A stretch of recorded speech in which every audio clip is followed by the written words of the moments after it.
Yeah, good morning, MarketChameleon.com. I'm Adam. That's Will. We got Wolfpack going on here in Costa Rica. What's going on, brother? Oh, it's just funny. I mean, do you have 5 dogs now? How many dogs do you have down there? Hey, it's way better than it used to be, man. Be careful out there, man. I used to have like 20 dogs. You adopting dogs again? No, absolutely not. Absolutely not. I told my wife, this is it, man. This is it. We're done. Yeah. We're out of the dog business.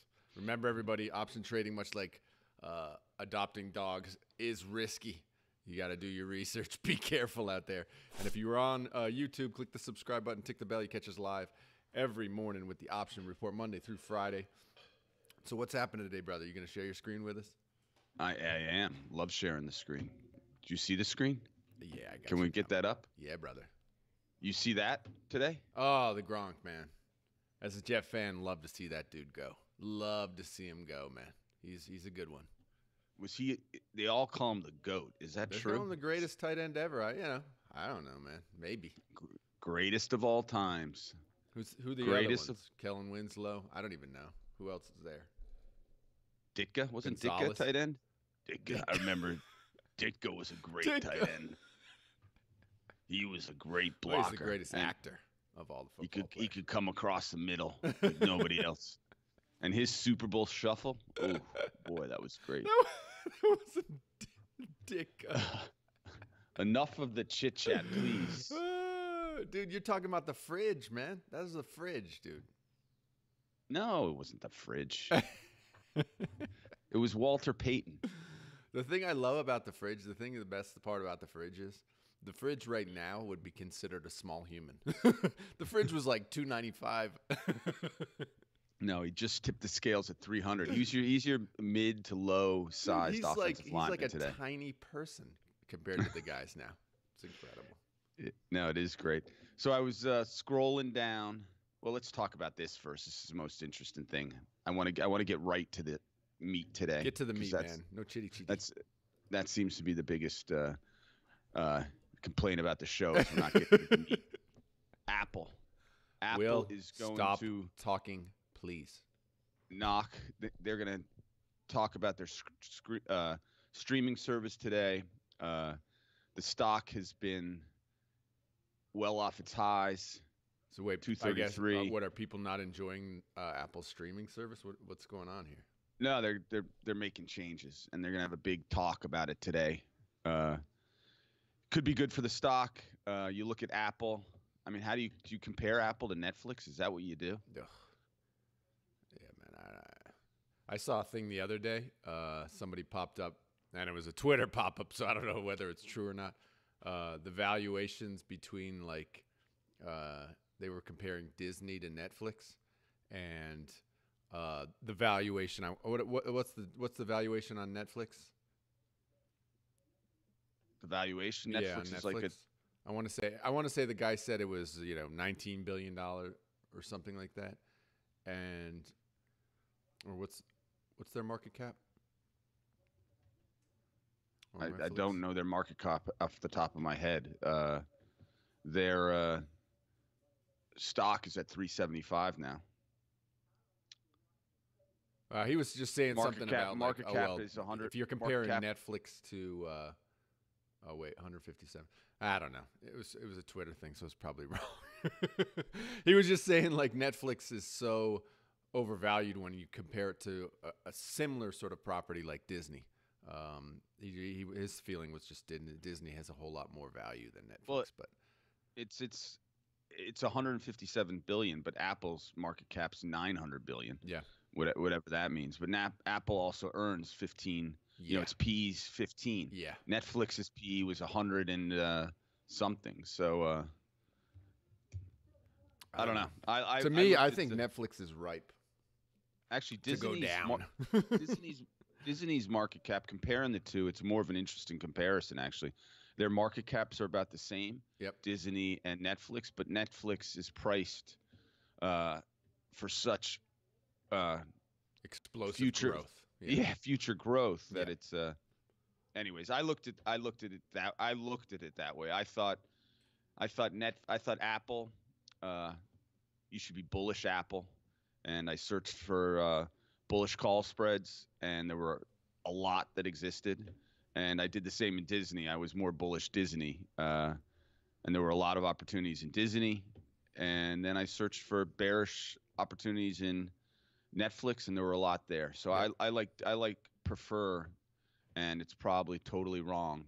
You Just probably be careful, man, because it can go the wrong way. because Netflix can, the people have been shorted forever, and they've been squeezed right out of business. Absolutely. It's Absolutely, man. it's a tough short, but a way to play it is with the options. You've identified your risk. It's almost impossible to be short these stocks. Yeah, so, of course. I do prefer Apple and Disney. Was there any on Apple? Were there any heads up on what they're going to announce? Well, that's it. They're going to talk about how they're going to improve their streaming service, and they've got some new changes to the platform that are going to allow creators of content to profit off it, and so it's supposed to be some new great. And this is a big announcement. The way the product is going to be put together. Let me guess. They're going to make the YouTube of streaming. Oh, well, there already is a YouTube of streaming. Darn it. So, we should have Google in here too, huh? What's Google's market cap? I mean, it's interesting, the Google's the one that offers it for free in theory, right? I mean, that's the thing. But, if you're looking for the premium content, Disney, Hulu, I mean, does anybody use Apple? I mean, I have one of the things over on my underneath my TV there, the Apple TV. How does that work? Does not get used, man. Does not get used unless we happen to want to watch Netflix or something, and then we'll use it. But I'll use a Amazon Fire Stick ahead of that thing. Wow. Amazon's even better than that. So you've just my thesis you've just blown out of the water. Just torpedoed it. Thanks. Again, always Apple has the advantage of being on your phone. It's on a whole lot of phones, and Well, and some very smart people say they can stick their phone right in front of their eyes and watch movies. That's right, man. Absolutely, get complete enjoyment that way. Yep. I mean, I see people doing it all the time. Yep. I'm not one of them. Well, hey, look, man. I have the phone here. My phone's Apple. The computer I'm staring at right now is Apple. It's the most, other than my car, it's the most expensive thing I own. So, pura vida. Well, my car and my house. Forgot about the house. The house is a good thing to own. It's good to put equity into your house. Can I put equity into my phone, man? That's the real question. No, you never own your phone. Never. It's always leased, at least here. Next thing I did was search for high option volume. First, looking for some bullish plays. I clicked on the high call volume plus price increase. So that's telling you there was a high amount of call trades, and the stock moved up on that day.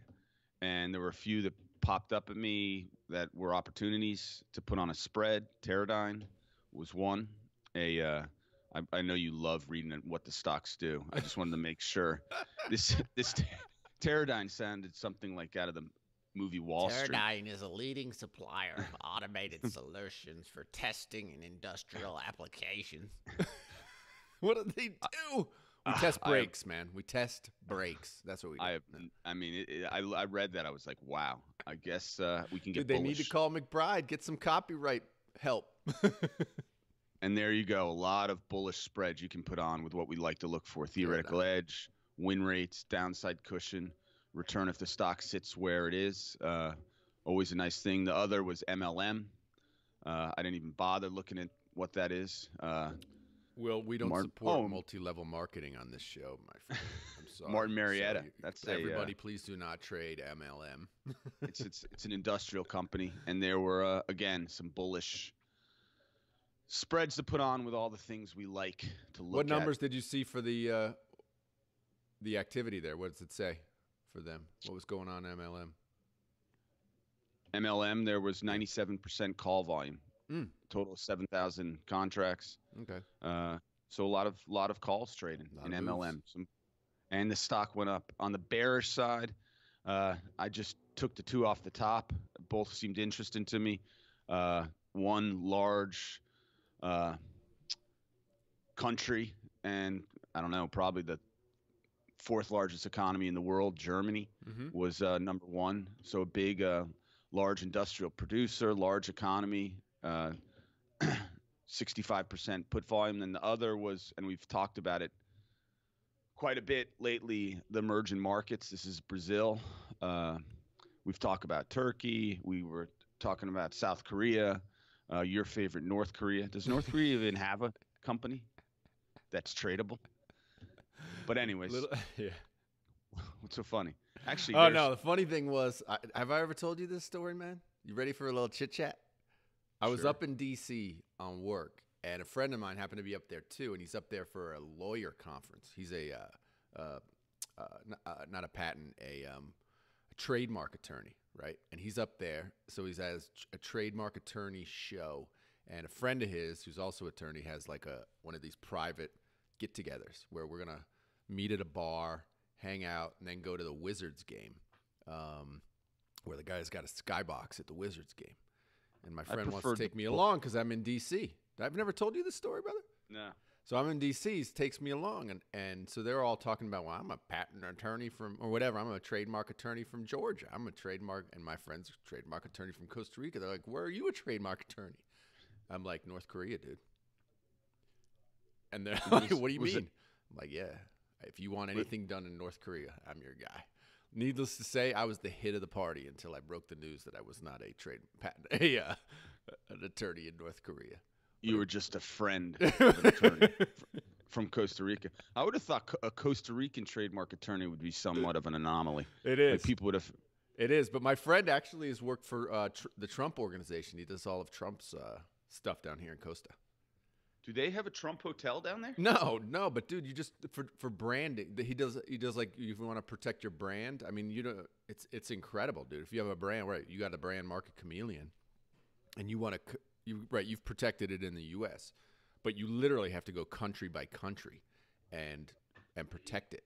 And so these guys all get together because you need to know attorneys literally in every country to protect your trademark and stuff like that. I can't believe there's not an app for that. That just automatically does it in every country? No way, man. The lawyers got their teeth in that one. Yeah, well, that's usually getting rid of that hold is what makes, the value of the technology. Exactly. There are a lot of people in business, and you put a lot of people out of business, and then there's only one person in business sitting behind their computer operating the whole thing. Because I think there's a Trump branded hotel or resort in Panama. Panama. Yeah, there is. Yeah. In Panama, there is. Were they thinking about doing one in Costa Rica? No, definitely not, man. No way. It doesn't fit the Costa Rican model. Actually, although we got a Jimmy Buffett Margaritaville down here now. Oh, that's great. I love the Margaritaville. So what else you got, brother? Well, and it popped up to me and made me a little nervous. I got to look into it. I didn't see it when I was looking through for the podcast, or the video we're doing right now. But Turkey also showed up as a lot of bearish activity. So I mean, there was a lot of bearish activity. You got to protect your downside, man. Come on, brother. I'll have to look at that. But EWG, there were opportunities to put on bearish spreads with everything we like, and EWZ there were also opportunities. And now I'm going to look at Turkey, see if I can do anything to protect my position. And sure enough, there you go. There's some opportunities in Turkey as well. So do your research, chameleons. What do I see up there? Zillow. Anything happening in Zillow? Well, I was just there's a lot of chit chat on the news this morning about realtors and their 6%. And you saw that class action lawsuit come through. Yeah, there's a lawsuit, and so this is one of the potential. I couldn't find any opportunities in the spreads, but this was something I looked at just because it's a pure play, probably to the upside in realtors. If realtors get hurt, it's probably going to be good for Zillow because they're moving to actually selling the real estate themselves or taking a piece of it. So it's one of the plays. If the realtors do get hurt, Zillow probably will benefit. Or take the other side of that and say maybe not, because realtors right now pay for most of the ads on Zillow. That's right. You could certainly take either side of this, but I was looking like, wow, maybe this will help Zillow when I've looked at it. And you look at Zillow, it's been as high as 65, so it's if it trades back to that old high, you've just got some upside. Nice, man. There you go. There you go, Bray. There's your morning options report. Remember, everybody, if you are on YouTube, click subscribe, tick that bell. If you are on the Chameleano, go to the right-hand side of your screen there, click the subscribe button. You can try it free for 7 days, follow along with the data and analytics that Will's using. Living the dream, man. Definitely. Woo, woo, woo. Look at that. He got a cup in today. Get your Chameleon cups. You sign up for that 7-day free trial, and you email Adam at MarketChameleon.com, and he will get you a cup. Well, let's be perfectly clear. I'm not sending out any cups. I send the order over to my brother Will, who goes into his garage and pulls out a cup. That is true. Right out to the barn. I have my whole station set up. Cups, boxes, paper, UPS machine. The UPS agent comes, ships it right away. Man, look at you, man. Living the dream. Yes. We're sending out a lot of cups. Remember, though, if you are on YouTube, just click that subscribe button. Got to subscribe. We've hit over 1,000 subscribers. Congratulations, brother. Yeah, that's awesome. Who would have ever thought, man? I told my kid, because my kid's a streamer, and I told him we have 1,000 subscribers. He was like, what? Do you know who was the 1,000th subscriber? Yeah, I know, man. Will's son was click that 1,000 subscribe He'd button. been watching it since the 900s. Every day he'd get up, he'd be like, ooh, I want to be the 1,000th subscriber. 1,001 was his little sister. Yeah. Who heard he was the 1,000th. That is living the dream, which I thought was funny. Yeah, that is funny. All right, everybody. Have a great day trading, and we'll see you tomorrow morning. Have a good day, chameleons.